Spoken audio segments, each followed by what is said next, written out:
Hi, this is Yvonne Hunter. Hi, this is Chris Gaunt. Hi, this is Cliff Pike from Hibs TV. Hi, this is Tam McManus. And you're listening. And you're listening to. And you're listening to. And you're listening to the Strong Opinion Hibs podcast. The Strong Opinion Hibs podcast. Listening to the Strong Opinion Hibs podcast. To Strong Opinion Hibs podcast.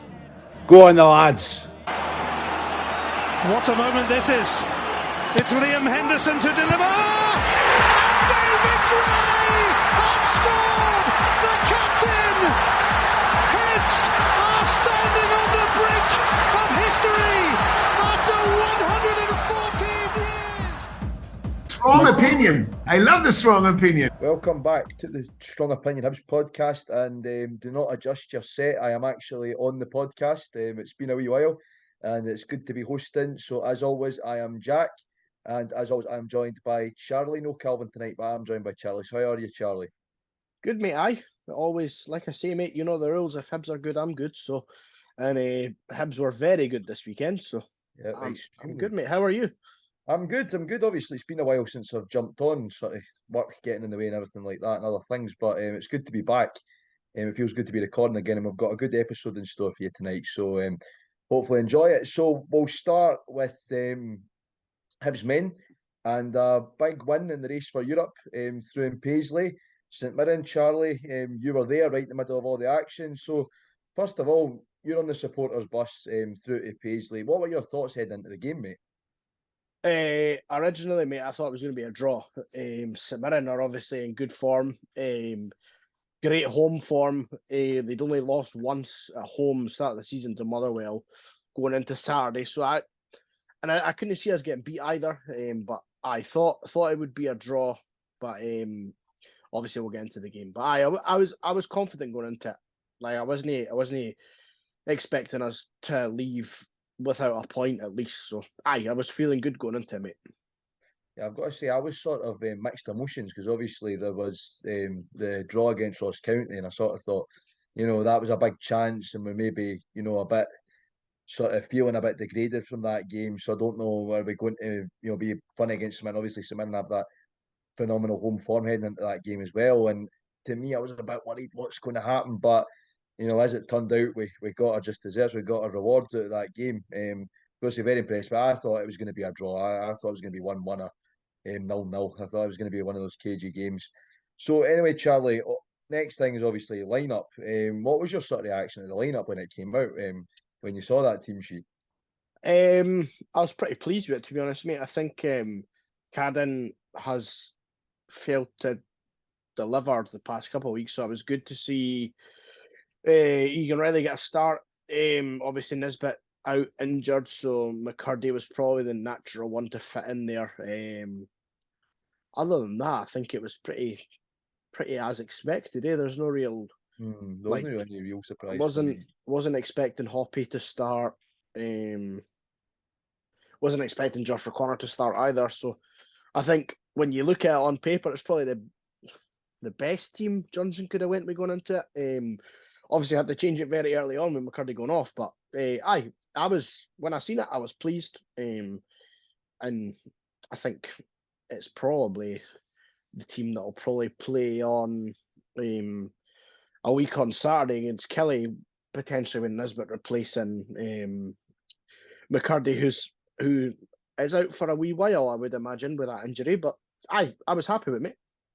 Didn't look good in McCurdy in the dressing room. You've seen the video of Louis getting presented with his 450 top. Didn't look good at all. But for me, lineup was pretty much as expected. I think Cadden, as much as it pains me to say, he did deserve to be dropped. I don't think his performances have been anywhere near as good as they were last season. He's been the weak link a lot of the times this season as well. So I think it was good to see, obviously, EJ get the start, get the chance. I think he's a decent player. He's obviously done a lot down south already at such a young age, and to see him come up, it's good to see him getting the chances. And obviously, a player like that, you've got to give him the minutes and you've got to get the experience in him. Absolutely. You've got to come good. You've got to give those sorts of boys a chance, because to get a chance to prove themselves, they will take that chance. But apart from me, no real surprise. I think that's the sort of backbone of what's our strongest 11. And of course, the big news, Lee Stevenson, phenomenal achievement. We've got to talk about it. Now record league appearances for Hibs, 450, beating Arthur Duncan. I think there's not a man that deserves it more in that team. I think Louis phenomenal, Mr. Hibs, and I think his performances recently have proved why, even at such an old age for a player, he's still getting started. There's managers still putting faith in him. He's seen out a lot of managers in his time at Easter Road, and every single one of those that put his faith. He's seen out an awful lot of left backs at Easter Road as well. Exactly. I So think he's a phenomenal player. It's a huge achievement. I think he deserved it as well. A lot of people would say, "Oh, you're just starting him because it was an excuse to get the games up." Nah, he deserves it. He's a great player. And refuses to age as well, and a really humble guy to boot. So it was phenomenal. Really proud of Louis for that one. Oh, definitely. And he played out his skin as well, from what I heard. I think Saturday. you can definitely see that age is catching up with him. He's not as quick as he once was, but listen, mate, you're not going to see that repeated again. You know, a person winning both cups with Hibs first. You know, Hanlon will probably beat that record because Hanlon's only, I think, 20 odd off him. But and even then, for it to be broken that quickly afterwards, that shows the longevity of Hanlon. And you know, I've been pretty vocal in my dislike of Paul Hanlon, but I think over the past, since probably the Aberdeen game, him and Will Fisher have been quality. So, you know, I think if Hanlon can keep that form up, then obviously he'll break that record. And you know, it's good to see that people are breaking that record because it's few and far between at clubs nowadays that people are there long enough to break that record. So, in terms of Louis, mate, I was very, very pleased for him getting that. And, you know, it just shows you that he is a real one club man. You know, you don't get that very often. So it was great to see him get that start again. No, absolutely. I think it's something very rare in the modern game that players have that amount of loyalty for a club. And he's an amazing guy. And you know, you look how long Arthur Duncan kept the record, and like you said, now Paul's breathing down the neck of Louis already to break it. So it is phenomenal for both of them. I think the two of them are great servants to the club, and we're very lucky to have them both. So moving on to the game a bit now, Charlie, sort of sum up the first half for us. What were your thoughts on the first half? I think the first half was pretty flat, to be honest, mate. I think we probably controlled the game better. I don't think, or don't recall anyway, St Mirren having that many chances. I think we had a couple, but I think actually the game changed when McCurdy went off. I think McCurdy was very direct in the 10, 15 minutes he was on the park. And then I think once Hoppy came on, I think obviously his debut for Hibs, and it's going to be hard for him to break into that team, I think. But you know, I think the game changed when he came on, not for the better. I'm not saying Hoppy played bad. I just think first half we were on top the first 15 minutes, and then it all sort of fell flat. But really, I think the only chance I can actually remember St Mirren having was I think Marshall or someone played a slack pass, and Curtis Main had the goal to his leisure and ballooned it over the bar. So, you know, after that, I was like, well, when halftime came, I was probably pleased that it was good because St Mirren were starting to grow into the game a little bit. But first half was good, mate. I think Hibs played well. I think obviously the wind and the rain doesn't help any team, but you could definitely tell it was going to be one of those games at halftime that probably one goal's going to win it. And we'll come on to the goal in a wee bit. But first half I thought it was a pretty evenly matched game, but I think we probably were the better of the two. Yeah, I think that's the sort of impression I got as well. Obviously, I wasn't there, and I was keeping an eye on the game. And I think when it was 0-0 half time, I sort of went, it's got the potential to go either way now. You knew it was going to be a tight game going into it, and I worried a bit for us. I thought if we fall away from the pace a bit, obviously losing McCurdy the way we did, that takes a bit of sting out your tail, which I think's rotten because I think we're going to miss Harry's directness. You know, Harry's really grown into his game, and you could see where Harry has got his strengths, which I think he's been needing. He's been needing that wee confidence boost. Yeah, I think I think for say Harry's detriment, I think the only thing he's lacking is a goal, and obviously being out, if it's the Achilles, you're probably out for I don't know a couple of months at least. So maybe knock him back a few steps, but you know, I think there is a player there, and I think there's not a lot of Hibs fans that agree with me on that. But I think, you know, if he can get one, it might be a wee bit like Youan, where he'll just keep scoring, hopefully. But It was definitely gutting to lose him the way we did. Yeah, I think with McCurdy, I think it's one of those ones. I think he's a bit like Dodge. He's been getting pelters from the fans. He's sort of come up here with a bit of potential, and he's not quite lived up to it. But I think if we give Harry his chances, and when he's back from that injury, he just needs a goal, and he'll be flying. I'm convinced of it. So we'll move on to the second half, and obviously, magic moment comes courtesy of Youan, who's hit quite the purple patch now. Has indeed. I watched it on the highlights. I think brilliant goal, and I think that's something that Johan's been missing from his game. It's that directness. He's forced to take the centre halves on. Yep. The position he's in, he's forced to take them on. He doesn't do his fancy flicks and step overs. He just looks up, direct, bang. And I think that's what he's been needing to do. The minute he cuts the fancy tricks, you can see the player he is. And he's been needing to do that for a wee while. I think it's very frustrating sometimes. He'll get to the edge of the box, and instead of trying to take players on, he'll just start doing all the FIFA skill moves. But I think, honestly, his directness there was excellent. Brilliant solo bit of play from him, an excellent, well taken goal. Yep. Like I said, it's really good. I've been saying it for a wee while. I've actually defended Youan. So as soon as he gets his confidence up, we're going to see the player there. And he's been phenomenal. He's been phenomenal since he's hit that wee purple patch. And another goal on his card as well. I think that's going to really do wonders for him. It's a big run of games coming up for us. I think he's going to be a crucial player coming into those games. Yeah, definitely. Very well taken goal, like I said. It was really good to watch.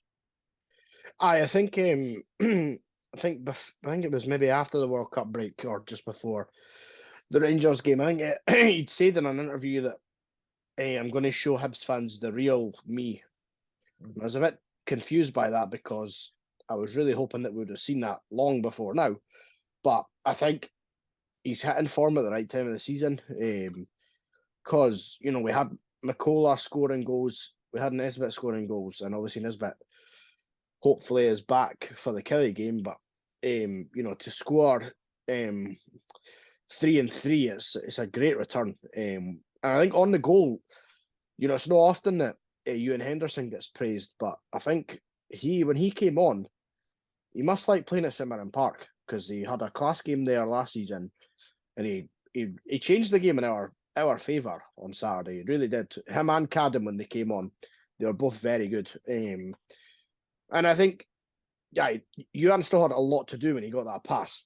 He still had to go past the defender, and the way he finished it, it looked like a toe poke. Like the way he struck it, it looked like he'd hit it with his toe. But to be fair, mate, it's a fantastic finish, isn't it? You're that's what you want to see for your winger / striker. Cutting inside, and reminds me a lot of Riordan. Where he'd cut inside and just unleash a shot, and it would 9 times out of 10 hit the net. So I'm hoping that this is what we're in store for the second half of the season, because, like you said at the start of the review of the game, the race for Europe is hotting up. And I think if we can continue this vein of form, obviously if we'd won on Tuesday at Dingwall, we would have been clearing fourth. But we're only something like two or 3 points behind Livingston now, which realistically we should never be chasing Livingston. But the signs are there, mate, that there's promise. And I think we need to give Johnson time. We're 5 unbeaten in the league now.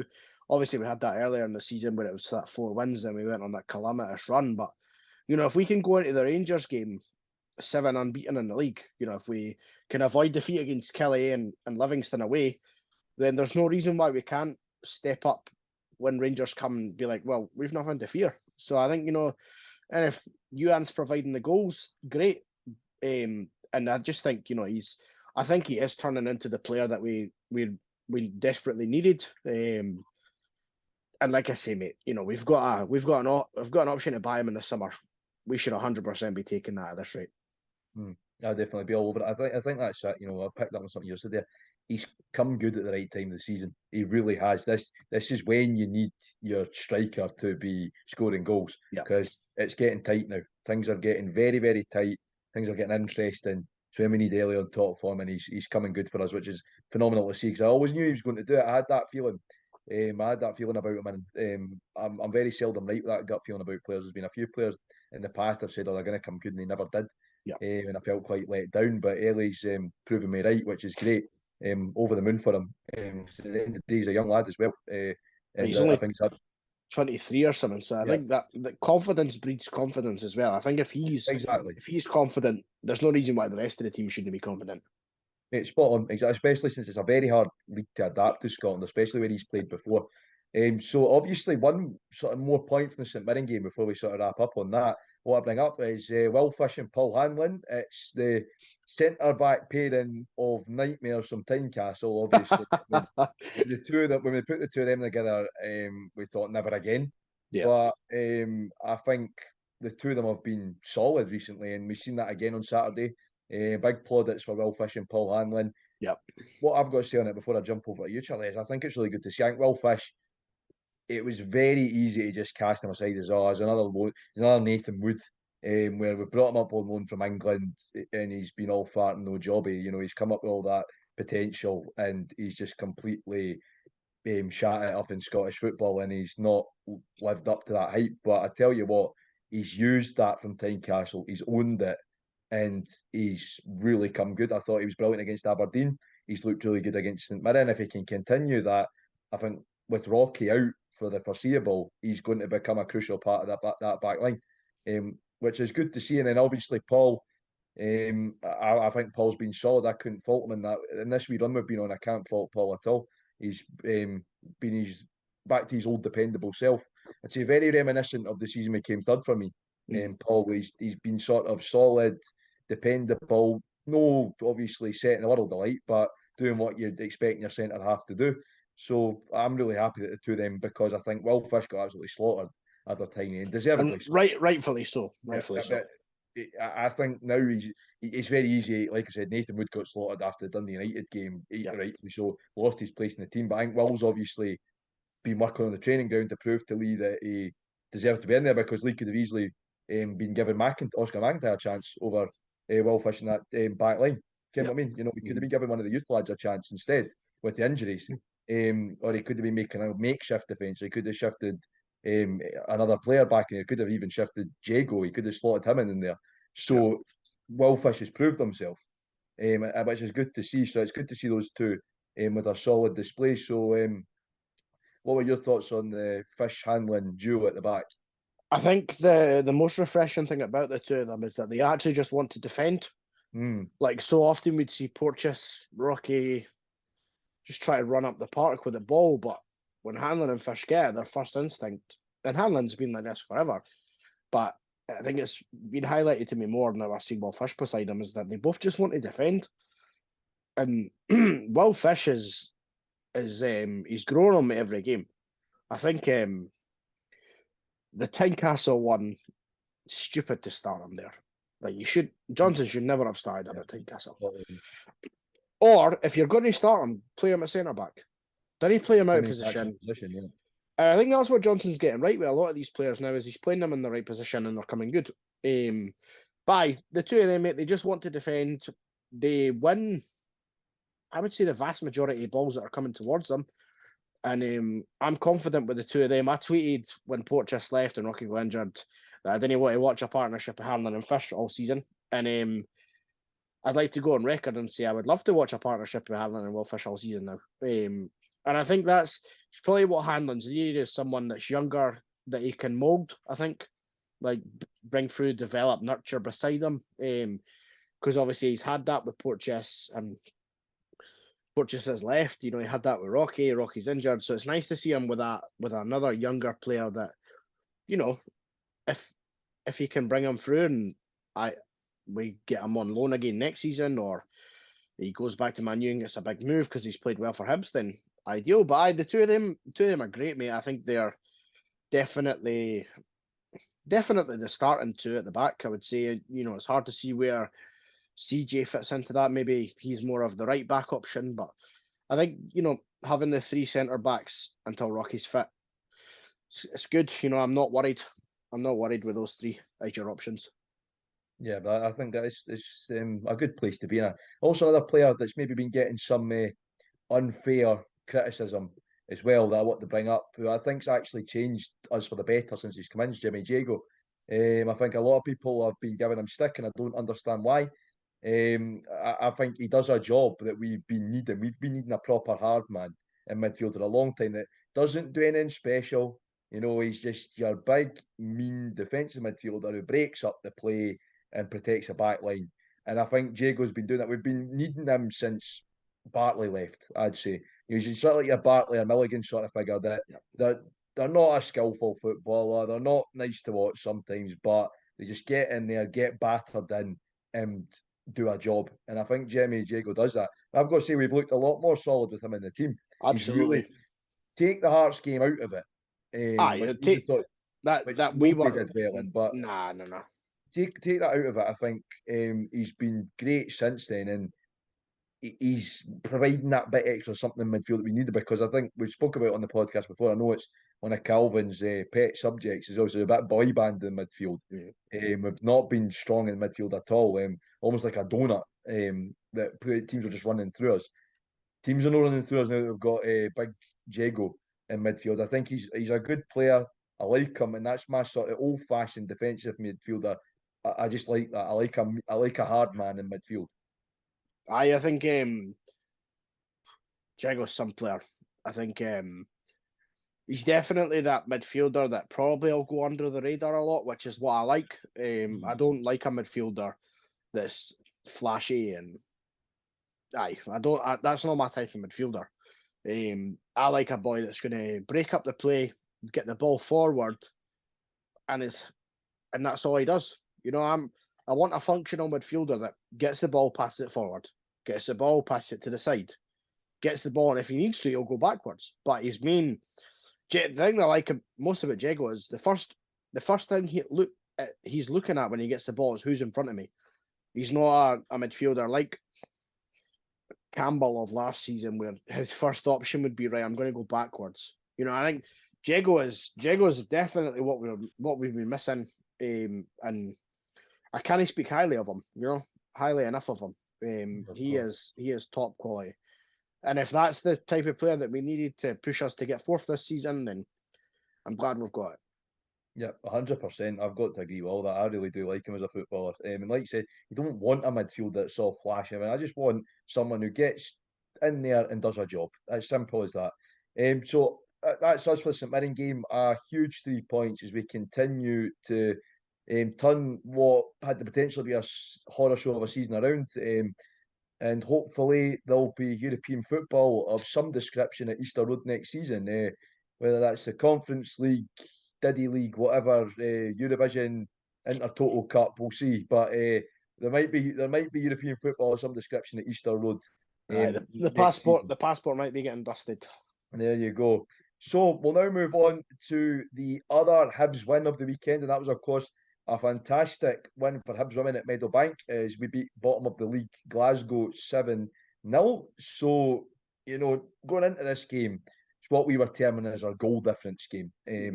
After a really confident win against Partick Thistle, going into a home game against bottom of the league Glasgow, who have yet to win a game this season, we were confident and we knew it was a game we needed to use to boost that goal difference and gain a bit of ground on Hearts. So, Charlie, we'll just jump right into the starting 11 of obviously a bit of a second string, which is what we're expecting. Obviously, with a trip to Broadwood to play Rangers on Thursday night, we knew that we'd need to rest some players. So, what were your thoughts on the starting lineup when it came out?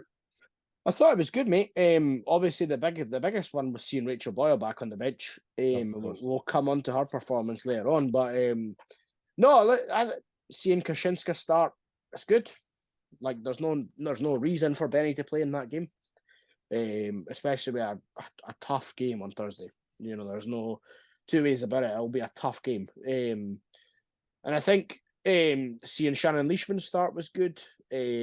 Seeing Rosie get a start, fantastic. She needed that. Brooke Nunn starting, great. Katie Lockwood getting another start, great.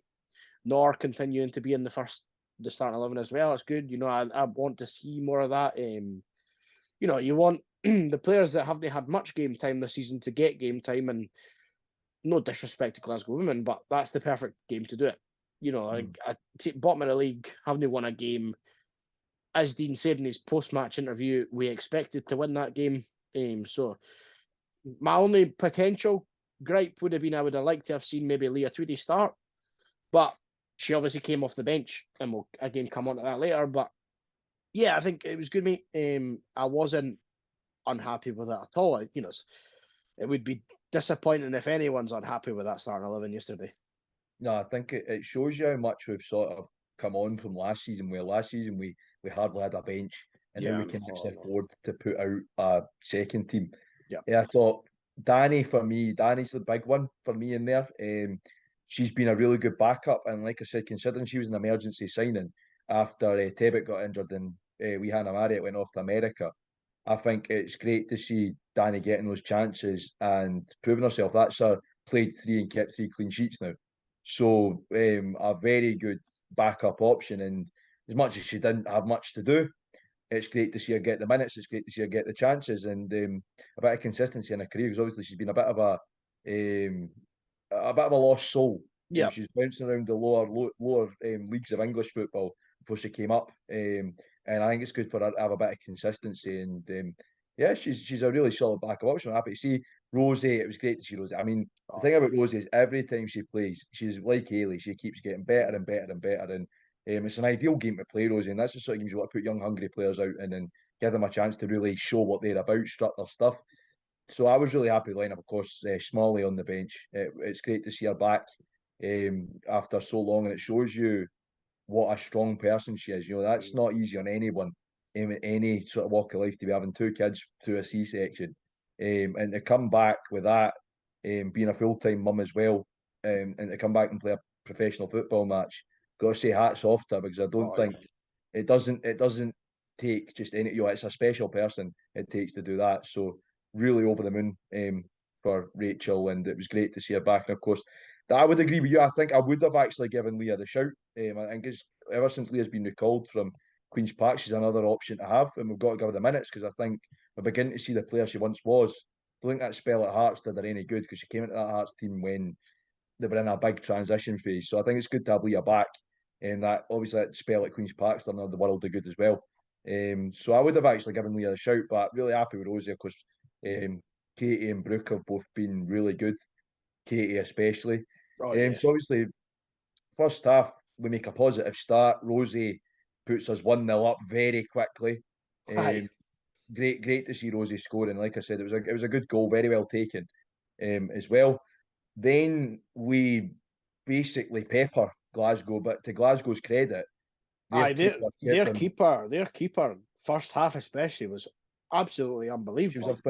She was absolutely phenomenal, mate. I mean, I think I've never seen a keeper from that sort of team. Usually the keeper's a weak link in those sorts of teams. Oh, big thing. She was phenomenal. I mean, if it wasn't for her, it could have been 6 at the break. Oh, easily.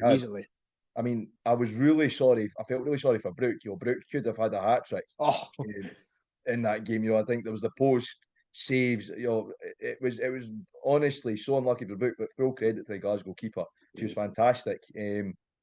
But I think you see the difference in level, and I was saying this, we were talking about it after the game with Dave as well, Dave Armstrong, that Glasgow are a team that are a sort of symptom of what's wrong with the women's game in Scotland, how far the women's game in Scotland is still to go, that there's that much of a gap between a mid-table team like ourselves, because we're sort of mid to upper half of the table, and them. And I think it's a shame on them, but fair play. I mean, I think they were quite solid, and like the barrage. I think if we'd been more clinical on the day, we could have easily put double figures past them with the way it was. But I've got to say their defence was solid. The biggest telling point for me yesterday, and I only found this out last night, was one of their players was 15. Yeah, and they're very young team. And I think it's hard for me to be negative about women's football, mate, because I really enjoy it. But I think that really says it all for me, is that, like, why is there a team in the top flight that's having to rely on 15-year-olds? Like, I would love to see every team be professional. I really would, because that would show you how far the game's come. But I think Glasgow women are probably a symptom of almost a failing in the league as well, because, like, they went up, like 2 teams came up, and obviously Dundee United have done well this season, but it's a shame for Glasgow Women because they're going to go down, having probably over a minus 100 goal difference, and that's gonna get bad press. And I really do. I feel bad for them because they're in the league for a reason. They got promoted, They did well. but it's just a shame for them that like they're playing every week. Like you say, mate, at half time it could have easily been 7-8 nil Hibs. And then you're like, I didn't want to see. Obviously, it's great to get the 7 goals, but I didn't want to see Hibs winning 8-9-0 in a league game. I'd rather, at East Fife next Sunday. Like if we win 12-0, like brilliant. Like that's a team below us in the division, but in the same division as us, like it's not good. It's not no. good at all. And listen, Glasgow Women, they done well, mate. They kept us at bay in that first half.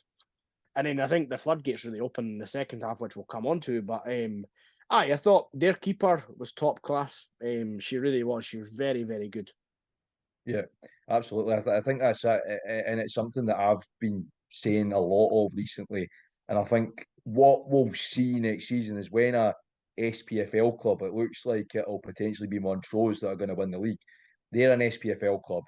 They'll probably fade a bit better next season, I think, because they're affiliated to an SPFL club. I think that's the big difference as well. There's so many teams in Glasgow anyway, whereas Montrose, they've got a men's team. They've probably got they probably play at the same stadium, I would imagine. Yeah, they use Links Park. So like that, I think that'll fare better. But I thought first half of the Hibs were good, but Glasgow Women definitely kept us at bay for the majority. I was really pleasantly surprised actually because they were solid. I've got to say, fair play to them. For such a young team, they really kept us well marshalled. So we go into half time and we've got the lead and we go, okay, it's been a tighter game than maybe what we thought it would be. Yeah. Second half, and this is a big thing we talk about is we didn't really properly come out of second gear in the second half. No. But we still managed to score 5 goals in the second half, which it wasn't until Rachel came on that we were because it was still 2-0 when she came on, and I'm like, oh man, we were saying to each other, I said to Callum and that like this could potentially be a huge banana skin if it stays 2-0 because it was used as the goal difference game, and obviously it did help massively with their 5 goals in the second half, but it wasn't until Rachel came on that the game really changed. In our favour is probably not the right way to describe it because we were 2-0 up, but it really did swing because Glasgow were crawling back into the game. Like they were getting further and further up the park. Yeah, I think that's the thing, and we were saying that 2-0, it takes one silly mistake and they get a goal back and then suddenly they're back in the game. I think that's the thing.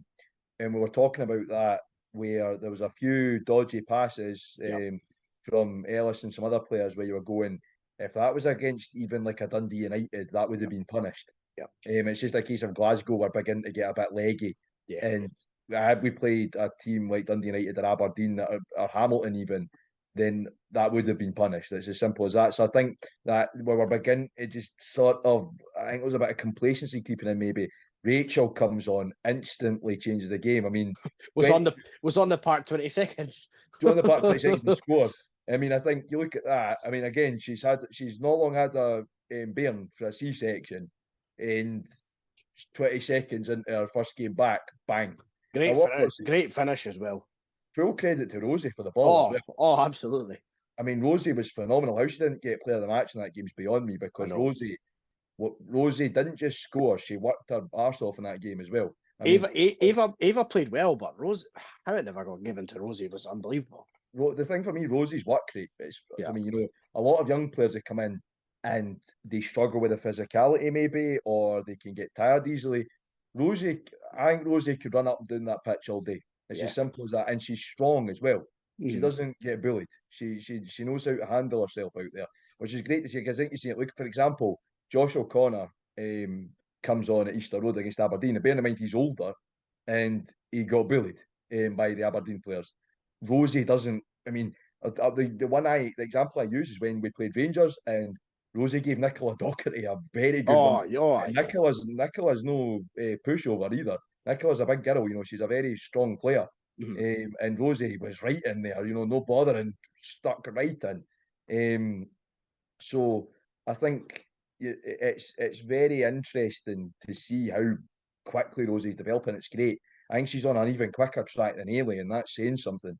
I think they're both going the right way for Yeah, sure. absolutely. I mean, I think both of them are going to play in top leagues. You can see them going down the Caroline Weir route, definitely. But obviously, yeah, Rachel. I mean, phenomenal, absolutely phenomenal. Well taken goal as well.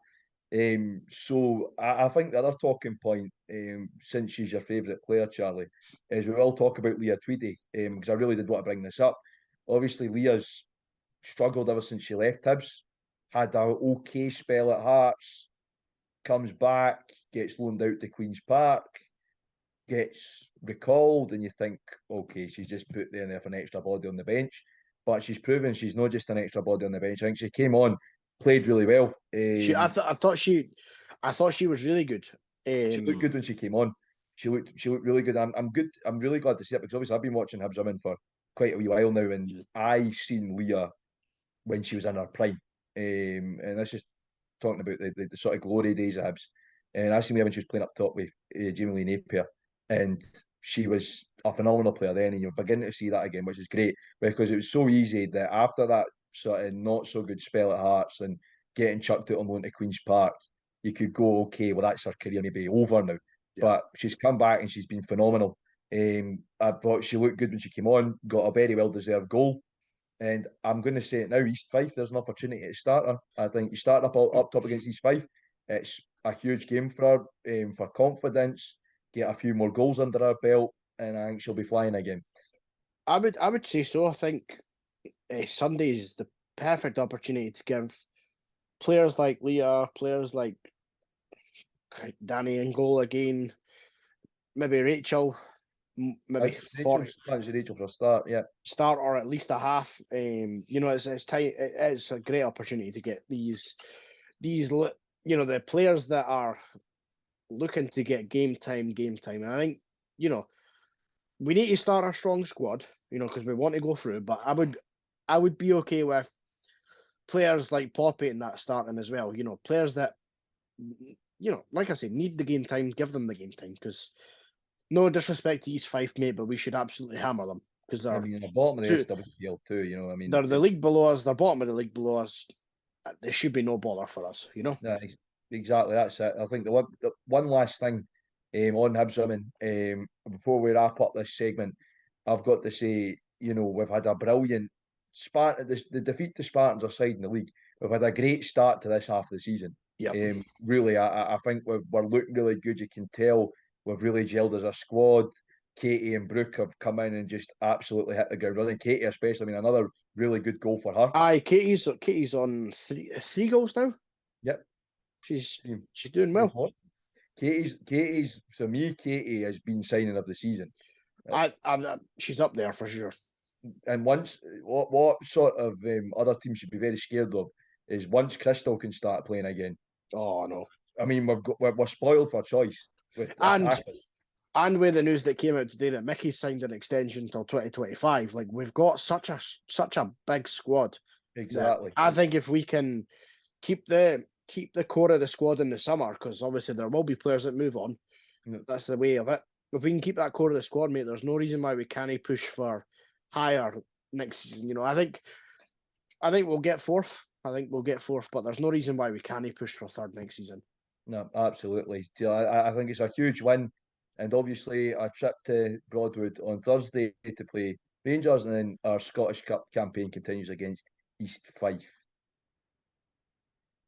So, as I was saying, a brilliant win for Hibs Women, a very positive start to this half of the campaign, and we continue tough game away to Rangers at Broadwood on Thursday, and then we continue our Scottish Cup campaign against East Fife. And as always, we're very privileged to support the women and follow them up and down the country, and it's a pleasure. It's an absolute pleasure, and like I said, just over the moon for Rosie, absolutely over the moon. And a wee reminder for just quickly, a wee reminder for the people listening: there is a bus going to the Rangers game on Thursday, priced at £10 for adults and £5 for concessions. I think there's a few of us going on the bus. that follow Hibs Women, and if this is something you'd be interested in, just get in touch with the club or us, and we can point you in direction. It's on. I think you can buy the tickets on Fanbase. I think, Jack. Yeah, you can. So you can buy So- it. So yeah, get in contact. You can get in contact with Chris Gaunt as well, who runs all that side of things at the club. You can drop Chris a message on Twitter or Instagram as well, and Chris will be able to point you out in the right direction. But I'd urge you guys, it's brilliant that the club's doing this. It's a facility again. I've been following Hibs Women for years now. We never used to be able to get to many away games because the facility of that was not there. And most teams played at training grounds or at high schools even back in the day. So, you know, it's getting played in an SPFL stadium. So if you can get on the bus and you fancy a little bit of Thursday night football under the lights at Broadwood, do get yourself along and cheer the girls on because it's a huge game and we're more than capable of getting something out of it as well. Aye, well, I think, Jack, that's us done unless you've got anything else planned, eh? So I think if you guys will remember from last season, we had a little Hibs quiz, and I thought, you know what? Since the podcast's back, since we're managed to record weekly, since we've all managed not to be lazy so-and-sos and record weekly, I thought I'd resurrect the Hibs quiz. So we're going to test Charlie's Hibs knowledge. So you guys, if you don't remember from last season, how it works, 3 questions on the men, 3 questions on the women, 6 in total. Some are multiple choice, some are just give me the answer, and it can be on a wide range of topics. So we'll just jump right into it. First of all, Charlie, John Burridge holds the record for being the oldest Hibs first team player ever. How old was he when he set the record? It's no multiple choice, it's just a guess. Oh, wow. He had a long career, if I remember rightly. Yeah. And he's 70 odd now. He played in 91. I'm going to say he was 42-ish. You were so close. He was 41. It's against Partick Thistle when he set the record. He's 41 when he set the record against Partick Thistle in 1993. So, next question on the men. So you're currently off to a bad start. This one's multiple choice. I think this is more of a memory test for you. So who did Hibs beat first in our run to the 2007 League Cup? Was it A, Elgin City, B, Peterhead, or C, Falkirk? I can't remember. All I remember is the later stages. Going to go down the middle and go Peterhead. You are so lucky with that guess. It's correct. Come on. Beat Peterhead 4-0 in front of just over 7,500 fans at Easter Road in the second round. Of course, we went on to win the League Cup that year. John Collins leading us on to a 5-1 win against Kilmarnock, the only 5-1 cup final that ever matters against Kilmarnock. So yeah, I didn't know that either, Peterhead. Of course, I would have only been 3 at the time, but like you say, it's always the later rounds that you remember, especially like I remember the Hearts one and the St Johnstone one in the final, but I couldn't have told you who would lead before Hearts.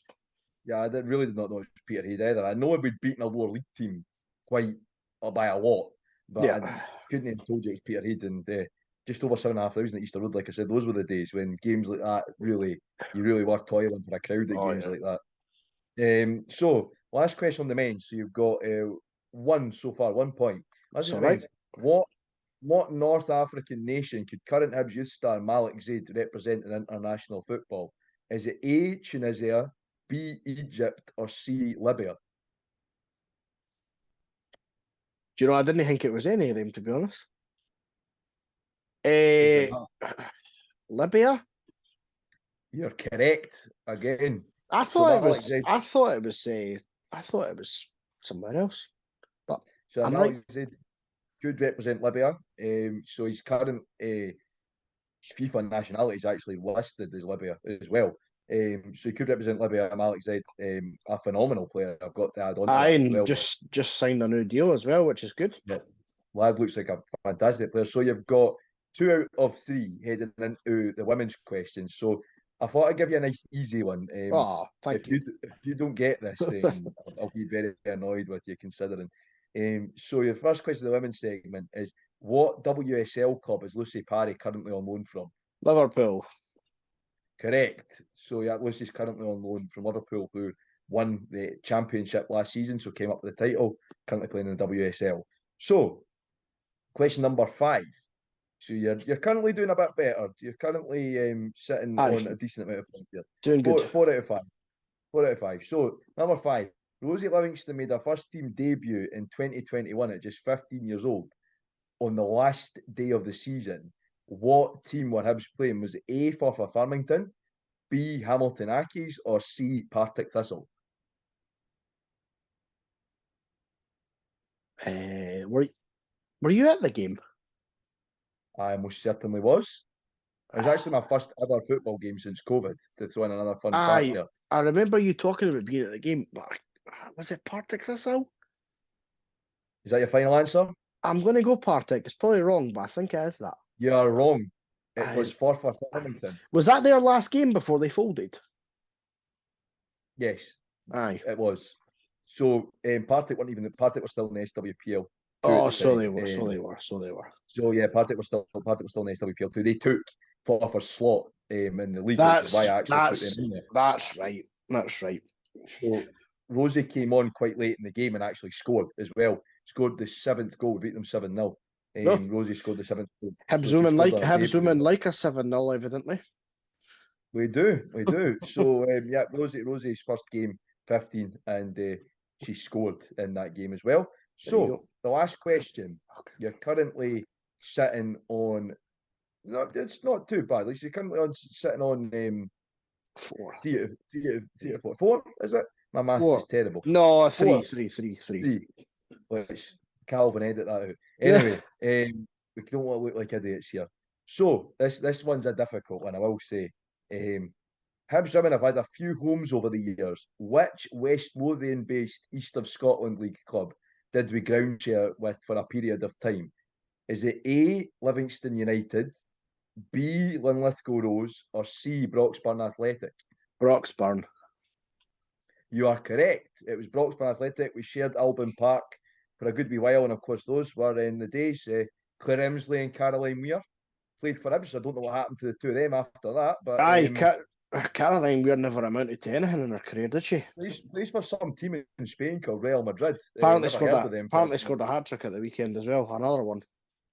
And Claire Emsley plays for a team owned by a lassie that was in Star Wars. So there you go. I know. Play for Hibs women and you didn't amount to anything in your life. Imagine that. You're going from Broxburn to playing for the Bernabeu. Star Wars. No. Quality. From Albion to the Bernabeu. But yeah, so shared Albion back with Broxburn Athletic for a period of time. So you've done no bad there, Charlie. 4 out of 6. Respectable. I'll take it for the first one back. That's respectable, given that I thought I was going to trip you up with the Broxburn Athletic one because... the only reason I remember it is because you mentioned it either on Sunday or last week. Yeah, we used to share Albion Park, so we've had quite a few homes. We've had quite a few. That might be another question one day. How many stadiums have played it? So, guys, thank you so much for tuning in as always. So we'll be back very soon to review all of the action. We'll be talking about Hibs women's game against Rangers and of course that cup game against East Fife as well. So it'll be a bit of a Hibs women double header. Yeah, we review to the Dortmund game tomorrow as well. Good luck to the young team. Got to say, good luck to the lads, and I think you've actually reminded me of that there. So yeah, what I've got to say of that is it's a one-off game, free hit. Go out there, give it your all, lads, and who knows what could happen. I think regardless of the result, we've got to be very proud of them for getting to that stage. Absolutely. I think we thought when we beat Molde, we went a step too far. So I think we overcame a very good Nantes side. So I think there's no reason why not. There's no reason why we can't. Looks like it'll be a big attendance as well. Nearly 6,000 tickets are away. So exactly. That's more than what Ross County get and teams like Kelly and teams like that on a weekly basis. So there's every chance that the wee lads can go and do it tomorrow. And a big home crowd. We'll be there. We'll be there. So hopefully the big crowd gets them going and they go and win, because that would be quality. Imagine playing a team like flipping Barcelona or something at Easter Road again in the next round. I don't know who we can play if we get through, but a team like that would be unbelievable. Even if we beat Dortmund, that would be so good. But yeah, exactly. I think that's it. Absolutely huge game for the lads, and all of us are behind you. So good luck to Steve Keane and the boys. And guys, if you've not got a ticket yet, why not? If you can, get yourself down. And back the youth. Whilst Hearts, Rangers, and Celtic have made some silly decisions to play in the Lowland League against the likes of Trinent Juniors and Civil Service Strollers, we'll be playing Dortmund. So I think it's a big game. It's a big game for youth football in Scotland in general as well, to prove that the reserve league and the reserve cup are still things that are worth the time with the B teams going into the Lowland League, which is something I'm very against. It's a subject I'm very passionate about. So guys. But apart from that, thank you so much for watching. We will be back to review all of the action from the Hibs, and as always, a lot of games. Exactly. As always, guys, I'm on the cabbage. Hi, this is Siobhan Hunter. Hi, this is Chris Gaunt. Hi, this is Cliff Pike from Hibs TV. Hi, this is Tam McManus. And you're listening And you're listening to And you're listening to to the Strong Opinion Hibs podcast. the Strong Opinion Hibs podcast. the Strong Opinion Hibs podcast. To Strong Opinion Hibs podcast. Go on the lads. What a moment this is. It's Liam Henderson to deliver. David Gray has scored. The captain.